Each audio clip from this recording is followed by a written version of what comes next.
영상 시작 전에 구독과 좋아요 한번 부탁드립니다. 여러분의 클릭이 더 많은 분들의 건강을 지키는 힘이 됩니다.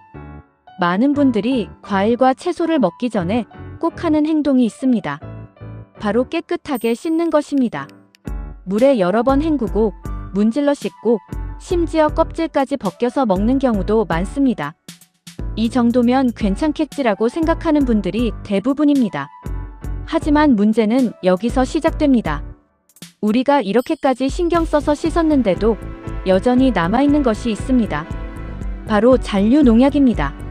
최근 한 환경단체의 보고서에 따르면 일반적인 가정에서 하는 세척 방식, 즉 물로 씻고 문지르고 껍질을 벗기는 과정을 거친 뒤에도 상당량의 농약이 검출된 것으로 나타났습니다. 특히 충격적인 점은 특정 농산물에서는 평균적으로 4가지 이상의 농약이 동시에 검출되었다는 사실입니다. 대표적으로 잔류 농약이 많이 검출된 식품에는 시금치, 딸기, 포도, 블루베리, 사과, 복숭아, 체리, 감자 등이 포함됐습니다. 우리가 평소에 건강을 위해 자주 먹는 음식들이라는 점에서 더 큰 주의가 필요합니다. 많은 분들이 놓치는 부분이 있습니다. 씻으면 다 없어지는 것 아닌가? 라는 생각입니다. 하지만 농약은 단순히 표면에만 묻어있는 것이 아니라 일부는 껍질이나 조직 내부까지 스며들 수 있습니다. 그래서 단순한 물 세척만으로는 완전히 제거되지 않는 경우가 있는 것입니다.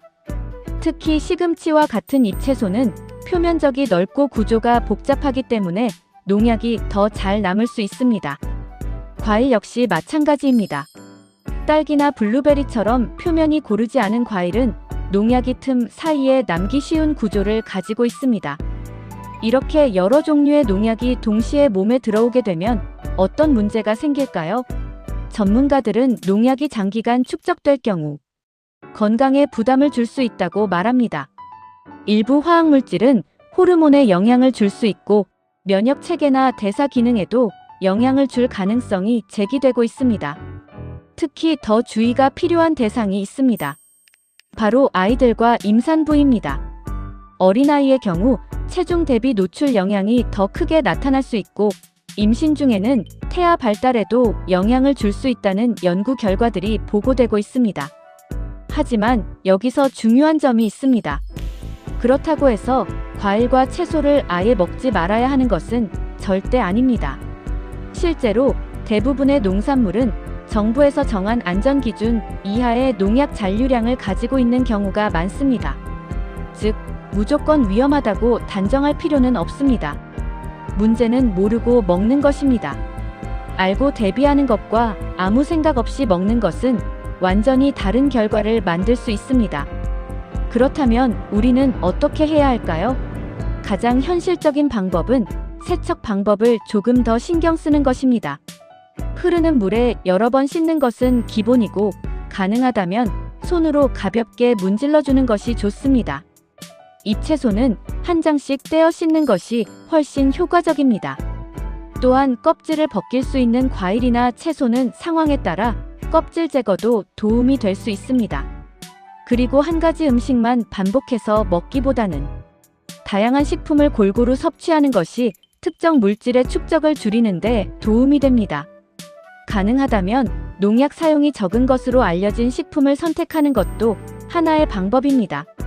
일부 과일과 채소는 상대적으로 농약 잔류가 적은 것으로 보고되기도 했습니다. 오늘 내용 꼭 기억하셔야 합니다.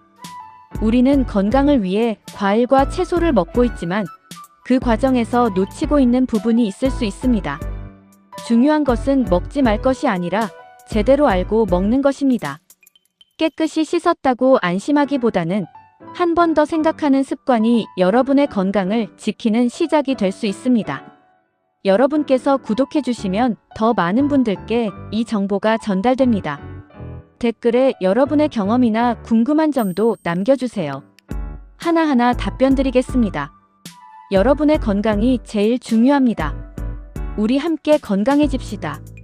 감사합니다.